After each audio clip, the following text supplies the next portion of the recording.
Старый егерь Максим Иванович не находил себе места. Скоро должен был приехать его сын со своей семьей, чтобы проведать старика. Дима, его супруга Александра и сынок Валерка. Дед не видел внука уже целый год и очень соскучился. А в этот раз их приезд совпал с Валеркиным днем рождения.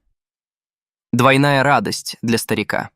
Он долго думал, что подарить, ведь жил он небогато и на небольшую пенсию сильно не разгуляешься. Но все же накопил и заказал вертолет на радиоуправление. Все было готово к приему гостей. Дом прибран, ужин приготовлен, печь натоплена. Максим Иванович как раз собирался спуститься в погреб, чтобы достать соленья, но вдруг в дверь постучали. На пороге стояли родные.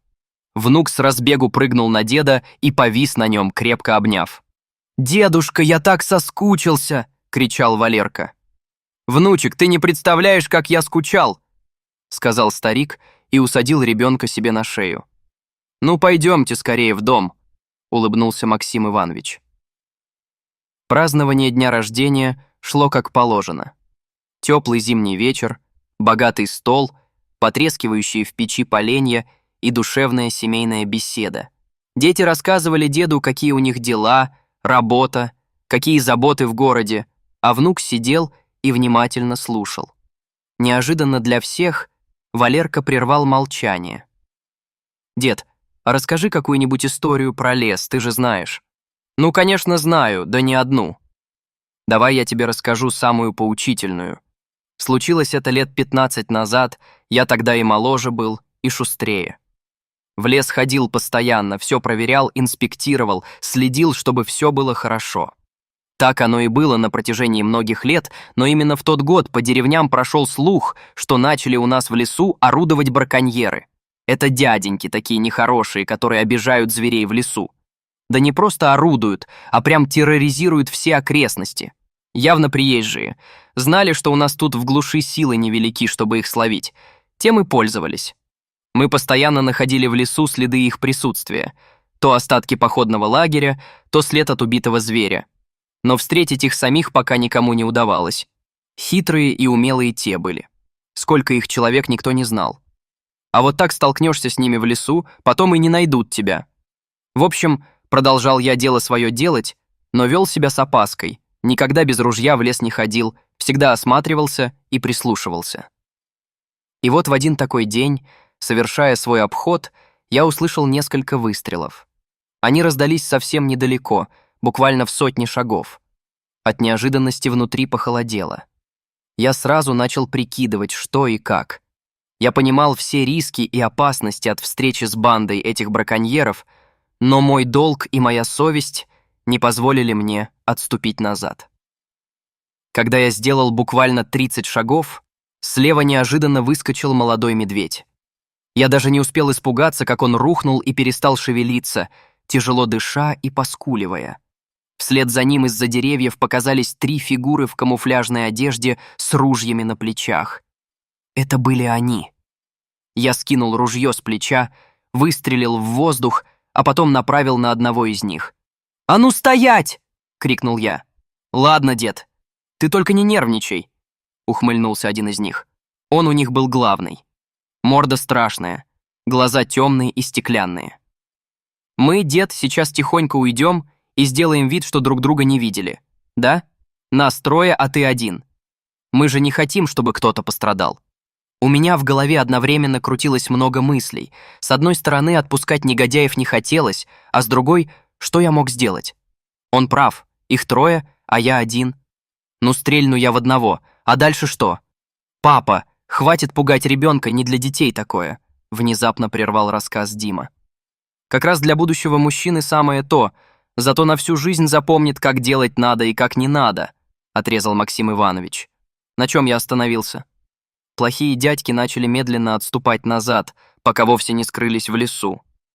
Я выждал еще пару минут и, убедившись, что они не замыслили ничего плохого, осторожно подошел к медведю.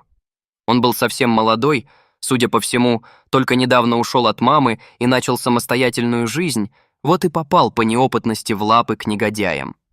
Зверь был сильно ранен, почти не двигался и тихонько похрипывал, силы покидали его, но я решил попытаться помочь ему. Я помчался в деревню Несколько километров, и я дома. Первым делом добежал до Васьки, местного мужика, у которого был уазик, и вкратце рассказал ему о случившемся. Немного поколебавшись, он согласился помочь, и через минуту мы уже мчались по лесной дороге. Сказать честно, я не надеялся найти медведя живым, но я бы не простил себе, если бы не попытался. Каково же было наше удивление, когда мы обнаружили, что зверь еще дышит. Он отчаянно боролся за жизнь и не собирался сдаваться. Мы с большим трудом поместили животное на импровизированные носилки и потащили к машине. Уже по пути обратно мы думали, что делать, и не нашли ничего лучше, как привести медведя к местному фельдшеру. Он ведь людей лечит, значит, и животному сможет помочь. Фельдшер Матвей Степанович был в шоке, но отказать не смог. Проведя все необходимые процедуры, он подошел ко мне и сказал: «Максим, шансы 50 на 50. Ему нужен уход. Что делать дальше, решай сам. Я сделал все, что мог». Васька с Матвеем помогли мне уложить медведя в сарае. Я решил так: буду его выхаживать, кормить и поить, а как окрепнет, пусть сам в лес уходит. Поэтому дверь в сарай не запирал. Думал все сохранить в тайне, но какие секреты в деревне. Уже через пару дней все вокруг знали, что у меня в сарае живет самый настоящий медведь. Сначала отнеслись с недоверием и опаской, кто-то даже предлагал добить зверя, но потом прониклись и стали всем селом помогать, кто чем может. Кто молоком, кто мясом, одному такого зверя прокормить непросто. Назвал я Мишку Степаном, регулярно носил ему еду и воду. Первое время он ел потихоньку, был очень слаб и большую часть времени лежал, спал и набирался сил. И вот в одно прекрасное утро, зайдя в сарай, Степана я не обнаружил. Он ушел, не попрощавшись. Я был безмерно рад такому исходу и надеялся, что зверь больше никогда не попадется нехорошим людям. «И что, дедушка, ты Степана больше никогда не видел?» — спросил внук. «Эх, если бы!» Буквально через пару месяцев я опять совершал обход. Я шел по проселочной дороге, мне нужно было пройти довольно большое расстояние. С того случая о браконьерах ничего не было слышно, и все мы немного расслабились, поэтому ружье я брать не стал, да и вообще пошел налегке, думал вернуться побыстрее. Вдруг сзади я услышал звук мотора и обернулся. По дороге ко мне ехал старый УАЗик. Я думал, что, может, рыбаки какие, и стал вглядываться, пытаясь рассмотреть сидевших в машине. Когда она подъехала поближе, я оцепенел от ужаса. На передних сиденьях сидели те, что подстрелили бедного зверя. Я резко рванул с дороги и побежал в лес. Эти двое остановились, выскочили из машины и с ружьями побежали за мной. Я бежал изо всех сил, но, оборачиваясь, понимал, что они меня догоняют, хоть я и был тогда лет на 15 моложе, чем сейчас, но все же не мальчик уже. Я не хотел в это верить, но понимал, что мне уже не уйти, и представлял, что они хотят со мной сделать. В какой-то момент в голове будто щелкнуло, и я остановился, развернулся лицом к своим преследователям. Не знаю, почему я так сделал, может, смирился, а может, хотел в последний раз посмотреть этим негодяям в лицо. Браконьеры опешили от неожиданности, остановились, направили на меня ружья и начали говорить о том, что пришло время расплатиться. Я понял, что это конец, и закрыл глаза. Внезапно со стороны послышался странный шум и треск веток. Было ощущение, что по лесу несется поезд. Открыв глаза, я в ту же секунду увидел медведя, мощной атакой повалившего обоих злодеев на землю и начавшего их драть. Они кричали, а я стоял, как окаменевший. Через минуту все кончилось, и медведь скрылся в чаще леса. «Дед, а что с ними случилось?» — спросил Валерка. «Они на небеса ушли.